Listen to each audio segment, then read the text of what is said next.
आज परमपिता परमात्मा के 5-5-77 के महावाक्य हैं और मुरली की हेडिंग है वरदानी, महादानी और दानी आत्माओं के लक्षण।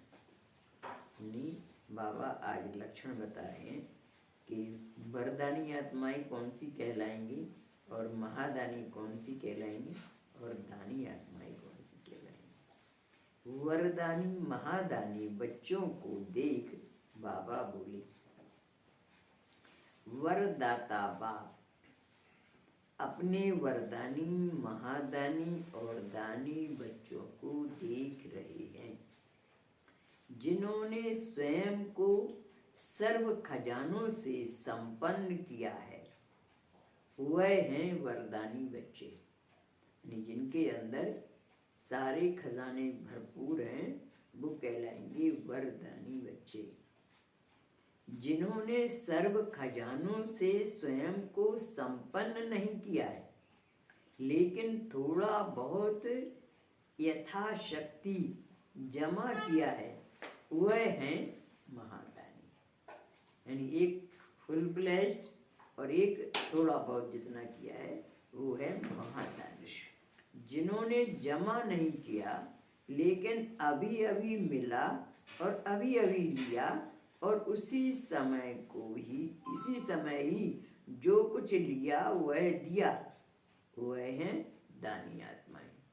यानी जैसे ही कमाया और वैसे ही दान कर दिया, तो वो है दानी आत्माएं। जो जमा नहीं करते लेकिन कमाया, कुछ खाया, कुछ दिया, ऐसे 3 प्रकार के बच्चे बाप देख रहे हैं।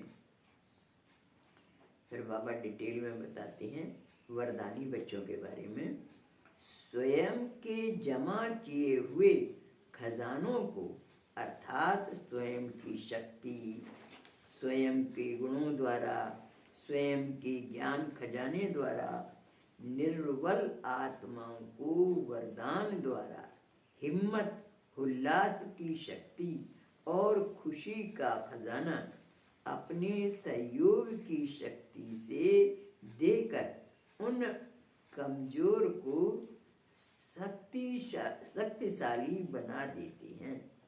यानी बाबा कह रहे हैं वरदानी बच्चे कौन है कि जिन्होंने जो ज्ञान गुण शक्तियाँ जमा की हैं, उन शक्तियों को वो वरदान द्वारा हिम्मत, उल्लास की शक्ति और खुशी का खजाना अपने सहयोग की शक्ति से देकर कमजोर आत्माओं को शक्तिशाली बना देते हैं।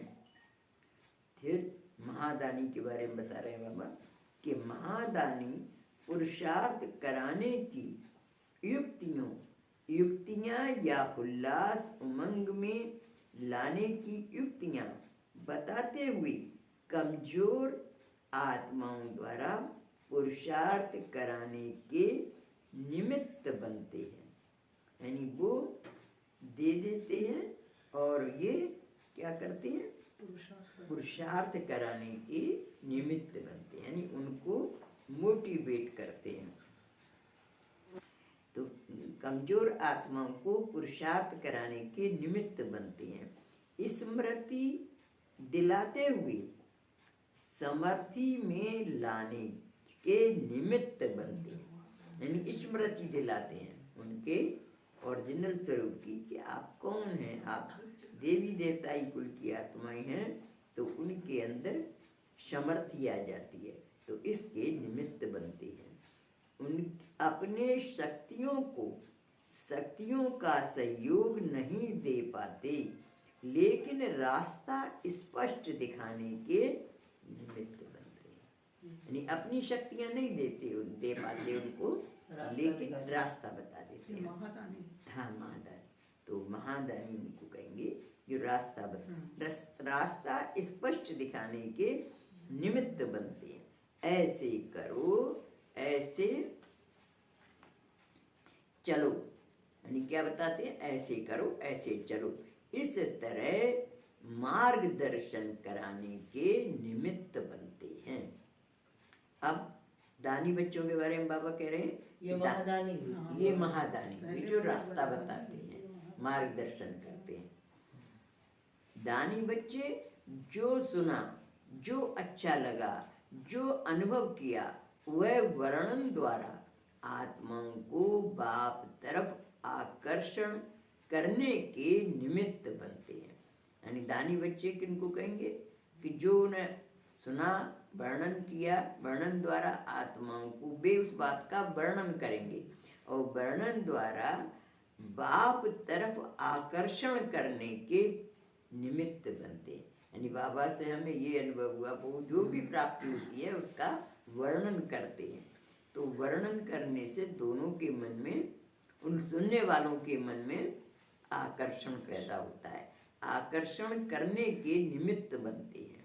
लेकिन मार्गदर्शन कराने वाली व अपनी शक्तियों के सहयोग द्वारा किसी को श्रेष्ठ बनाने वाले महादानी नहीं बन सकते।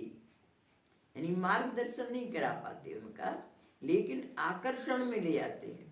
जैसे बहनें होती है ना कि भाई सुनाती हैं, बाबा की किस्से सुनाते हैं, अनुभव सुनाते हैं, तो उससे उनके मन में आकर्षण तो पैदा होता है कि देखो इनको इतना अनुभव होता है तो हम भी कर सकते हैं, ये चल सकते हैं इस ज्ञान मार्ग पे, तो हम भी चल सकते हैं।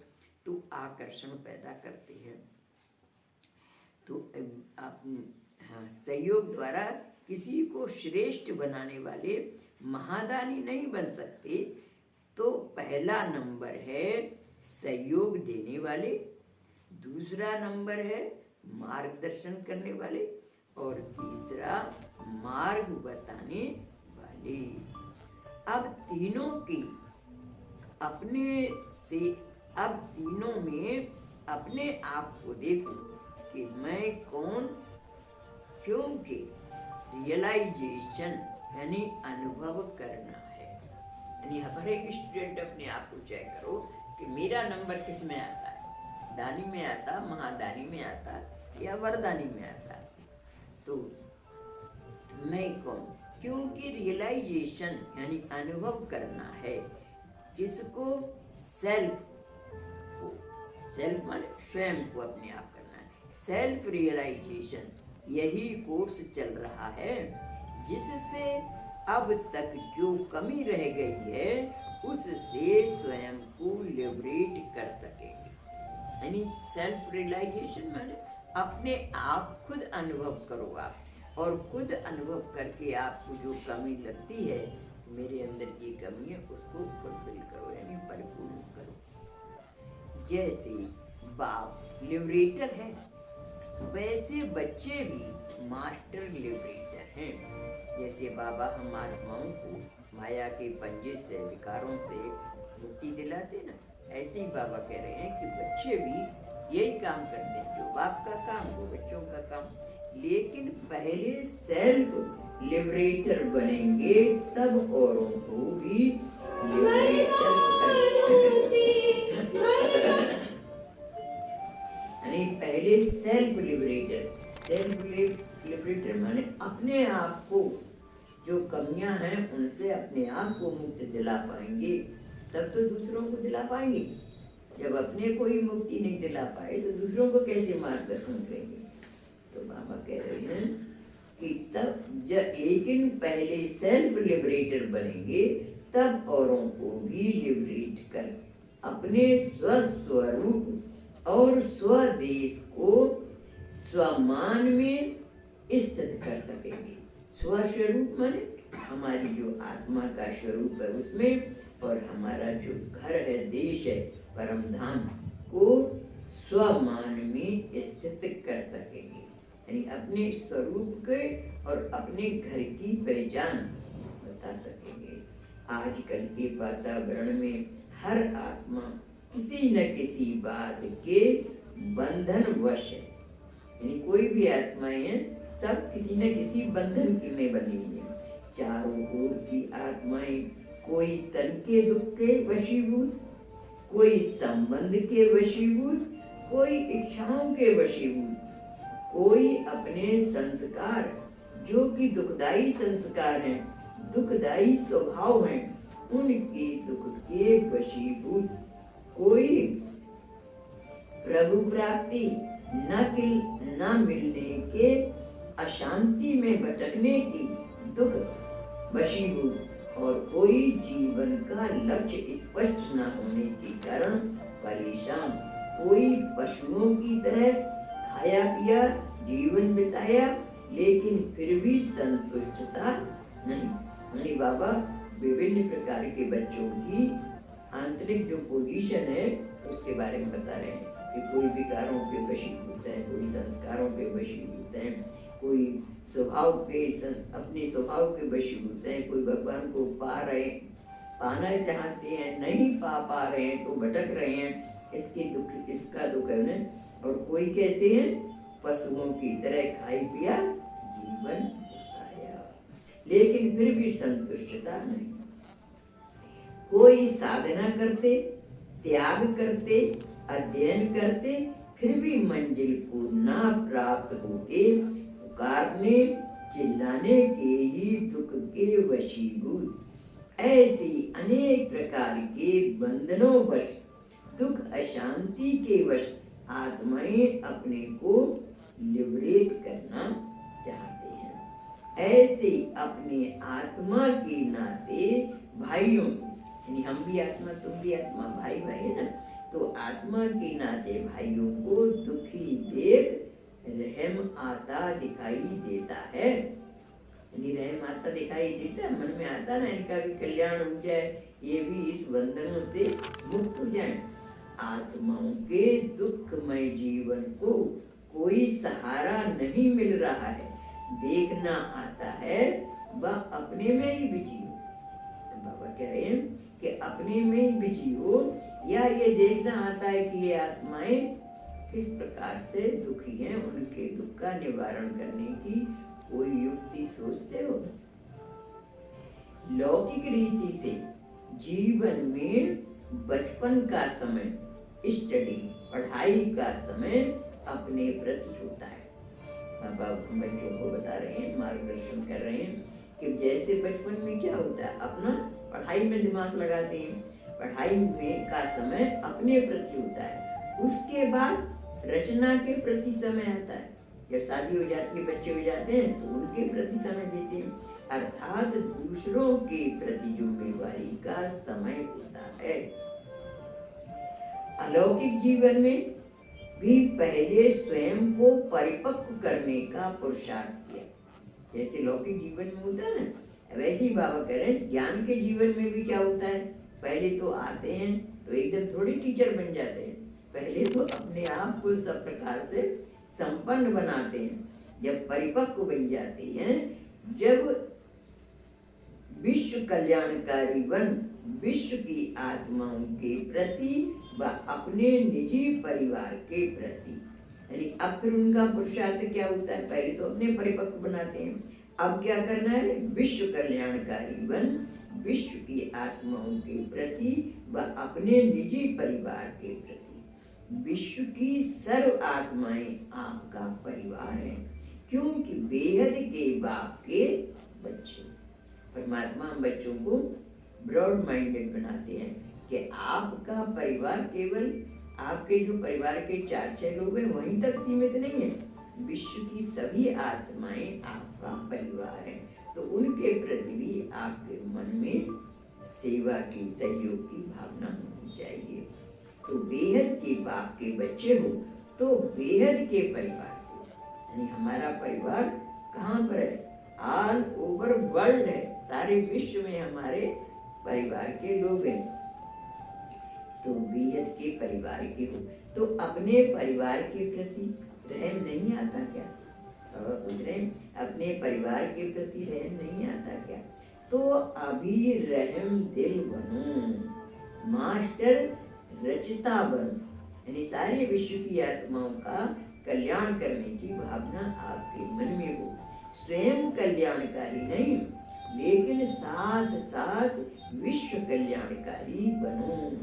अपने जमा की हुई शक्तियों का, ज्ञान की खजानों को, यानी बाबा कह रहे हैं अपने जमा की हुई शक्तियों व ज्ञान के खजानों को मास्टर ज्ञान शूर्य बन वृत्ति दृष्टि और स्मृति के अर्थात शुभ भावना के श्रेष्ठ संकल्प द्वारा, यानी क्या होना चाहिए, आपके मन में सबका कल्याण करने की शुभ भावना हो, तो श्रेष्ठ संकल्प के द्वारा अपने जीवन में गुणों की धारणाओं द्वारा इन सब साधनों को किरणों द्वारा अशांत को मिटाओ। यानी जो विश्व में दुखी अशांत आत्माएं हैं उनको आप अपने इन साधनों के द्वारा जो आपने अर्जित किए हैं उन आत्माओं के दुख से मुक्ति दिलाओ, अशांति को मिटाओ।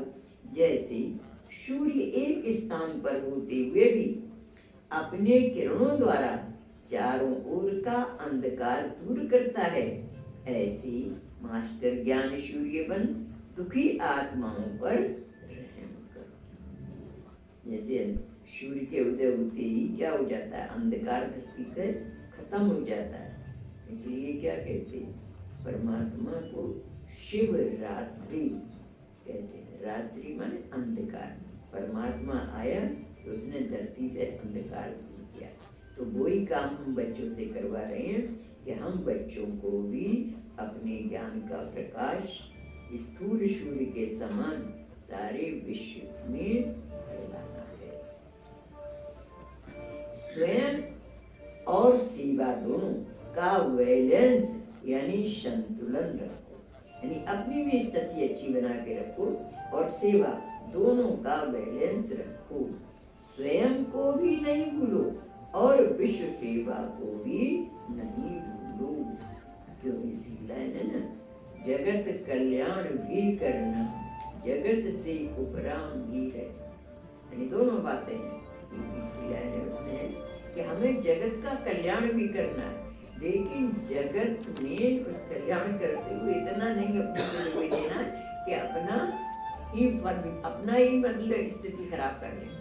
तो इसलिए अपने को भी सुरक्षित रखना है और दूसरों को भी मोटिवेट करना है। तो विश्व का परिक्रमा देना कितने समय का काम है। अब बाबा कह रहे हैं कि विश्व की परिक्रमा कर देना कितने समय का काम है।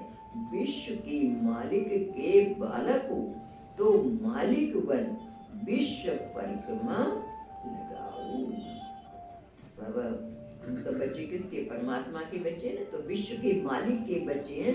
तो जैसे परमात्मा परिक्रमा लगाते हैं, सब बच्चों की पुकार सुनते हैं, ऐसे ही हम बच्चों को भी कह रहे हैं कि आप भी विश्व की परिक्रमा लगाओ। जब तीनों लोकों का चक्र लगा सकते हो तो विश्व का चक्कर लगाना क्या बड़ी बात है। ये सूक्ष्म बदन, मूल बदन, स्थूल बदन, इनका चक्कर लगा सकते हो तो विश्व तो धरती पर ही है ना, तो इसका चक्कर लगाना क्या बड़ी बात है। जैसे पहले के योग्य राजाएं सदा अपने राज्य का चक्कर लगाती थी, प्रजा को सदा सुखी और संतुष्ट रखती थी।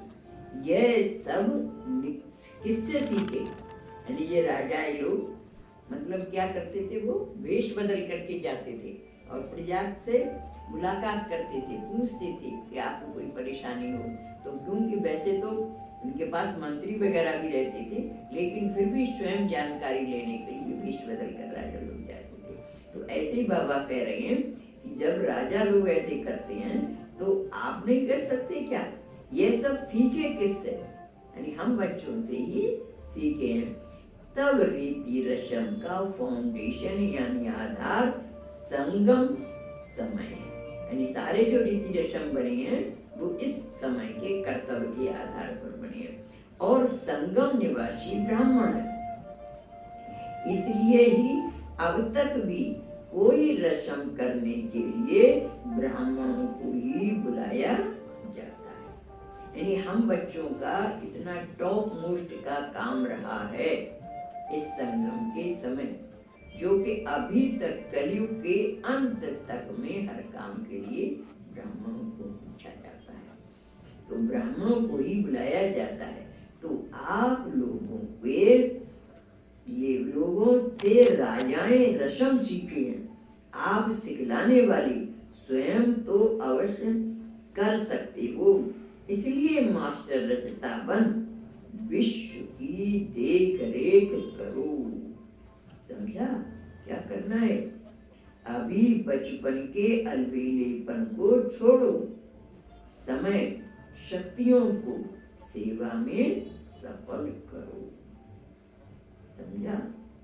अच्छा, सदा सर्व खजानों को सफल करने वाली स्वयं और विश्व प्रति का बैलेंस रखने वाली मास्टर ज्ञान सूर्य सदा रहम दिल, सदा सर्व प्रति सहयोग की भावना और कामना को रखने वाली ऐसी श्रेष्ठ आत्माओं को बाप दादा का याद प्यार और नमस्ते। ऐसा श्रेष्ठ बनाने वाले बाप दादा को हम रूहानी बच्चों का याद प्यार और मॉर्निंग नमस्ते नमस्ते नमस्ते। हम सब नमस्ते। मैं पूरी सुना देती हूँ, अभी टाइम है ना थोड़ा सा। तो विश्व दादी दीदी जी से बात कर रहे हैं बाबा कि विश्व परिक्रमा लगाती हो क्या, कितने समय में? क्योंकि जितनी जिसकी दिव्य बुद्धि होती है तो दिव्यता के आधार पर स्पीड, जैसे एरोप्लेन भी उड़ते हैं, तो जितनी पावर वाला होगा उतनी स्पीड तेज होगी। तो यहाँ भी जिसकी जितनी दिव्यता है, दिव्यता ही स्वच्छता है। तो यहाँ भी जिसकी जितनी दिव्यता है, दिव्यता ही स्वच्छता है, अर्थात डबल रिफाइनेस है। जिसकी बुद्धि दिव्य है उतनी उसकी स्पीड तेज होगी, यानी वो जल्दी चक्कर लगाएगा। 1 सेकंड में और स्पष्ट रूप में चक्कर लगा सकेंगे, क्योंकि यहाँ से ही सर्व को संतुष्ट अर्थात सर्व प्राप्ति कराने का संस्कार भरना है। यानी सभी आत्माएं हमसे सेटिस्फाइड हैं, तो ये संस्कार यहाँ से ही भरना है।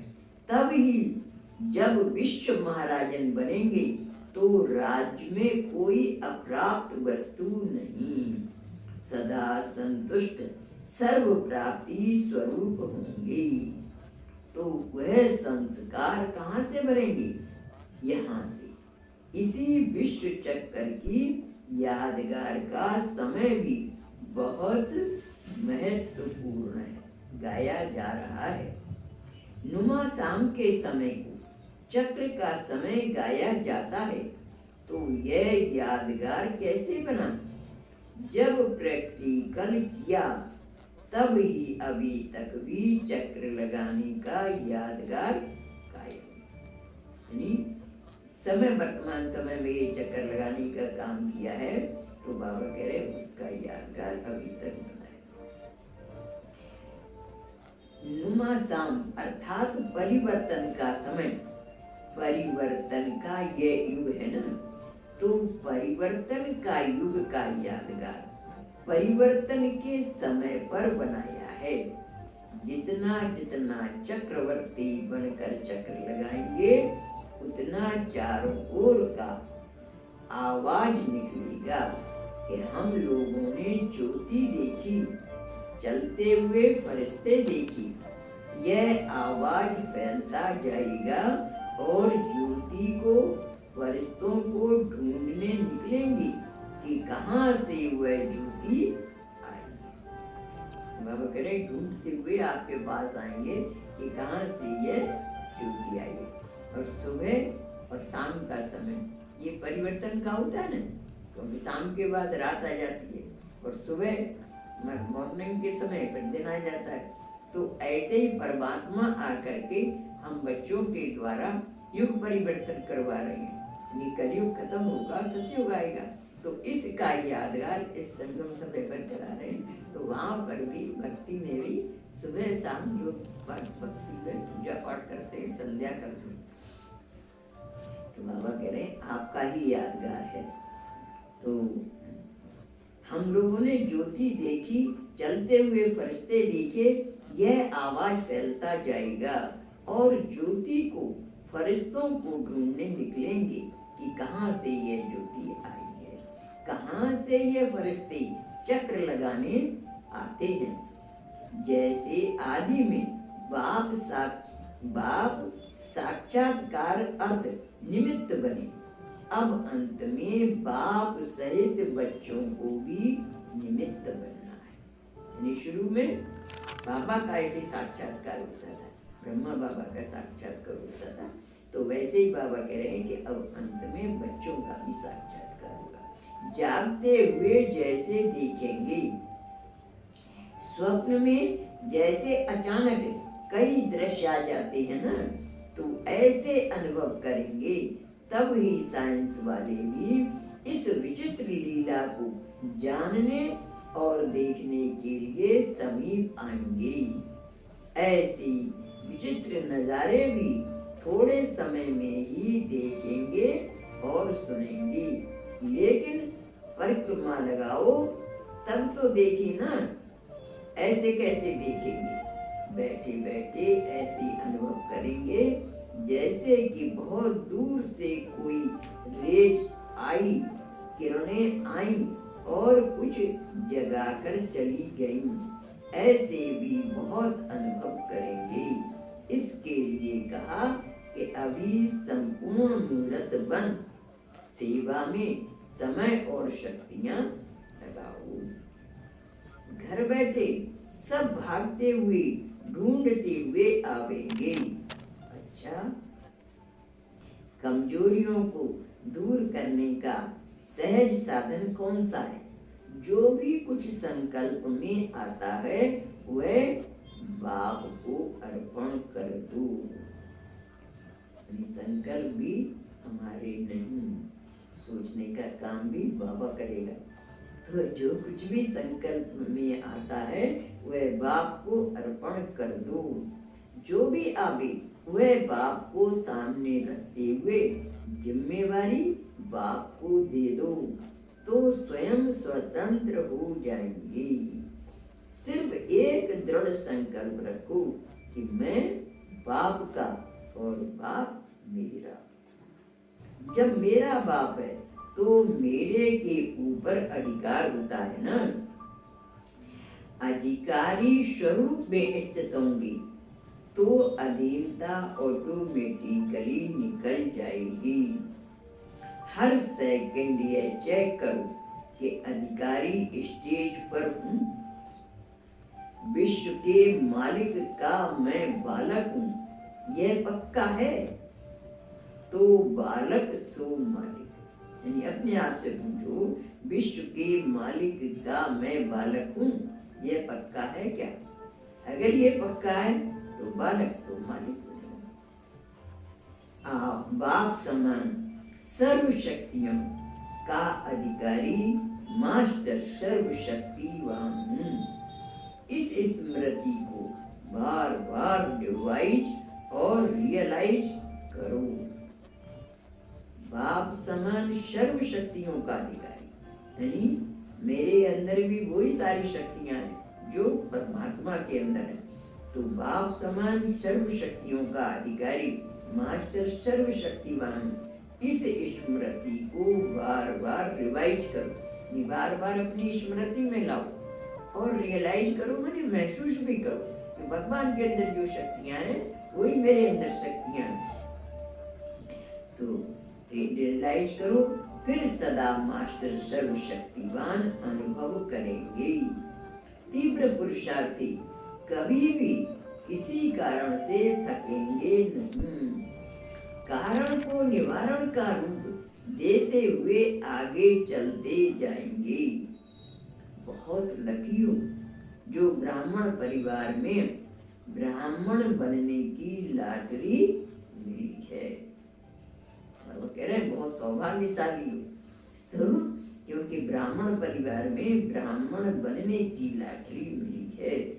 कोटों में कोहू को यह लॉटरी मिलती है, करोड़ों आत्माओं में कोई बुलाते नहीं। पहले तो आते ही बहुत कम है मतलब बाबा के ज्ञान में, और आने वालों में भी कोई क्या होते हैं, इन नियमों की पालना करने में भी कमजोर पड़ जाते, रोजाना नहीं कर पाते। रोजाना नहीं कर पाते तो वो ब्राह्मण बच्चे क्या हुए, या आदि करी आदि नहीं करी तो ब्राह्मण बच्चे नहीं हुए ना, हाफ कास्ट हुए। तो इसलिए बाबा कहते हैं कि कोटों में कोई ये लॉटरी मिलती है, तो अपने आप को भी कम नहीं समझना चाहिए। घमंड तो कभी आना ही नहीं चाहिए, लेकिन स्वाभिमान हमेशा रहना चाहिए कि हम बहुत लकी स्टार हैं, इसका सिलेक्शन भगवान ने किया है। तो बाबा कह रहे हैं कोटों में कोई लॉटरी मिलती है, कुछ भी हो क्या भी हो सामने आए, लेकिन रुकना नहीं है, हटना नहीं है, मंजिल को पाना ही है। इस एक बल एक भरोसे के आधार पर अवश्य पहुंचे, मंजिल तरफ बढ़ते ही जाना है। ये एक भरोसा और एक बल रहेगा तो जरूर मंजिल पर पहुंच जाएगा, गारंटी है। दृढ़ संकल्प बच्चों का और पहुंचाना बाप का काम। बच्चों के अंदर दृढ़ संकल्प होना चाहिए, बच्चों का दृढ़ संकल्प तो पहुंचाएगा जरूर बाबा।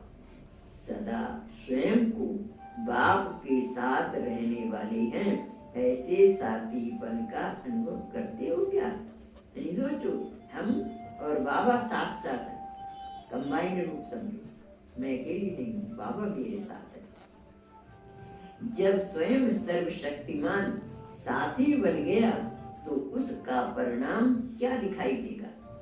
सदा विजयी। जिसका साथी भगवान होगा उसको तो सफलता हुई पड़ी है, तो बाबा कह रहे हैं सदा विजयी होंगे।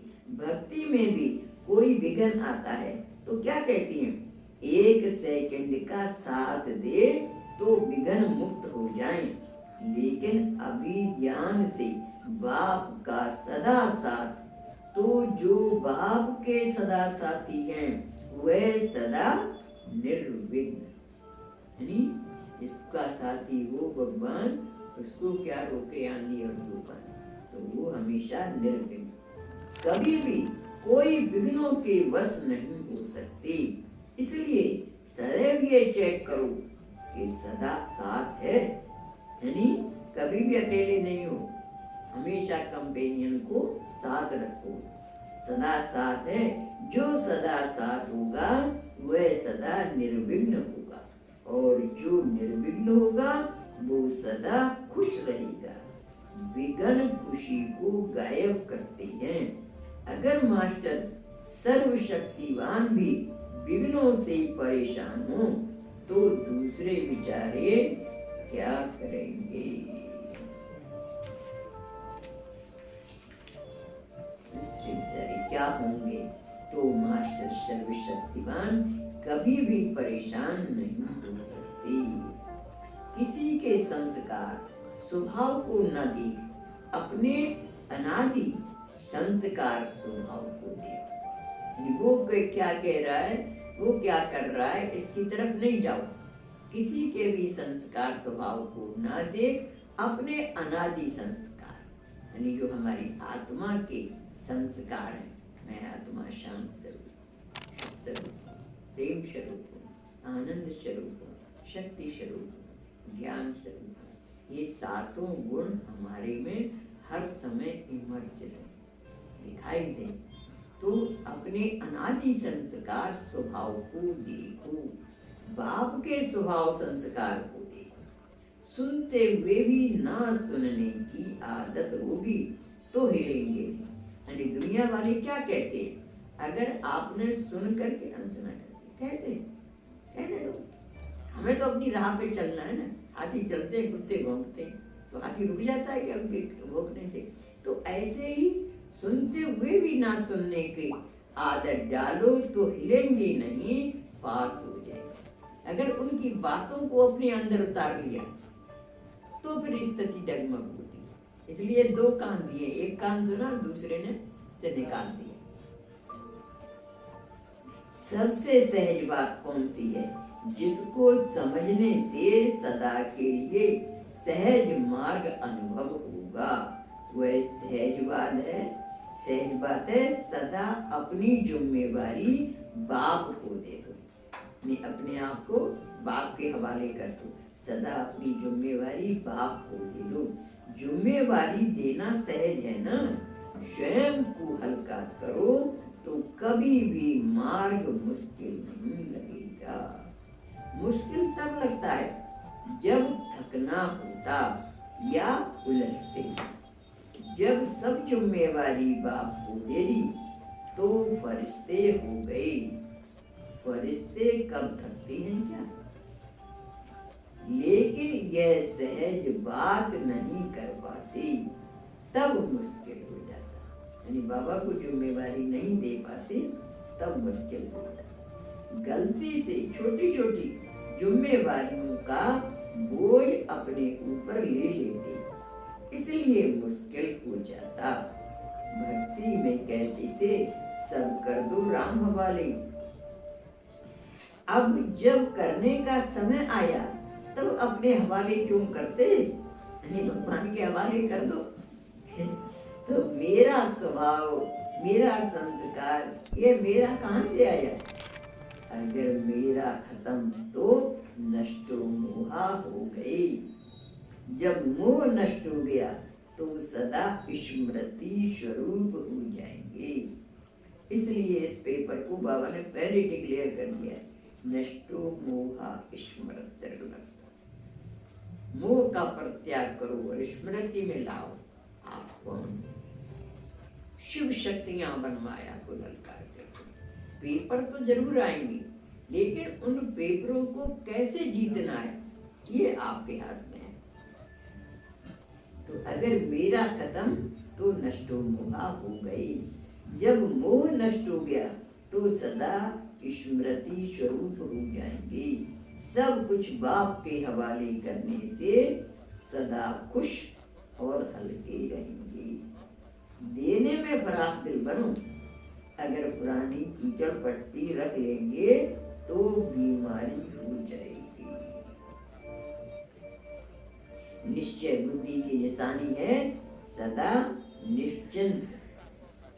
निश्चिंत बनाया जीवन, चिंता हरना सिखलाया। हर मन की पीड़ा पीना बाबा तूने ही है सिखाया। तो निश्चिंत हमारी स्थिति होनी चाहिए, किसी बात की चिंता नहीं। निश्चिंत बुद्धि की निशानी है सदा निश्चिंत। जो निश्चिंत होगा वही एक रस रहेगा, डगमग नहीं होगा, अचल रहेगा। कुछ भी हुआ सोचो ही, क्यों क्या मैं कभी नहीं जाऊं। त्रिकालदर्शी बन निश्चिंत रहो, हर कदम में कल्याण है। जिस बात में अकल्याण भी दिखाई देता उसमें भी कल्याण समाया हुआ है। सिर्फ अंतर्मुखी हो सोचो। तो बाबा क्या कहते हैं, ड्रामा का हर सीन कल्याणकारी है। बस अपन को देखने की नजर चाहिए। आपको देखने की नजर चाहिए। हर सीन कल्याणकारी है। ड्रामा किसने बनाया? भगवान ने बनाया। तो हर सीन कल्याणकारी है। तो सिर्फ अंतर्मुखी हो देखो। ब्राह्मणों का कभी भी अकल्याण हो ही नहीं सकता, क्योंकि कल्याणकारी बाप का हाथ पकड़ा है ना। अकल्याण को भी वह कल्याण में परिवर्तन कर देगा। इसलिए सदा निश्चिंत रहो। सभी सदा संतुष्ट हो क्या? सदा संतुष्ट रहने वाला ही बाप के समीप रह सकता है। संतुष्टता सदा बाप के समीप ले जाने का साधन है। संतुष्टता नहीं तो सदा बाप से दूर है। जो कुछ होता उसको बीती सो बीती करते हुए, परखने की शक्ति से परखते हुए चलते चलो तो सदा संतुष्ट रहेंगे। अपने प्राप्त हुए खजानों को सदैव चेक करते रहो कि कितना खजाना और कौन कौन सा खजाना जमा है और कौन सा नहीं है। समय भी बड़े से बड़ा खजाना है, ज्ञान भी खजाना है, शक्तियां और दिव्य गुण भी खजाना है। तो सभी खजाने जमा हों तब संपन्न कहेंगे। सब हैं इसमें भी संतुष्ट नहीं रहना, लेकिन इतना है जो स्वयं भी खा सके और दूसरों को भी संपन्न बना सके। यानी आपके लिए ही पर्याप्त नहीं हो, दूसरों को देने के लिए भी आपके स्टॉक में होना चाहिए, जो आप दूसरों को दे सकें, तो स्वयं भी खा सकें और दूसरों को भी संपन्न बना सकें। जिस रूप में उसके पास कमी होगी उसी रूप में माया आएगी, क्योंकि माया बड़ी चतुर है। इसलिए सर्व खजानों को जमा करते जाओ, खाली नहीं होने दो। अच्छा।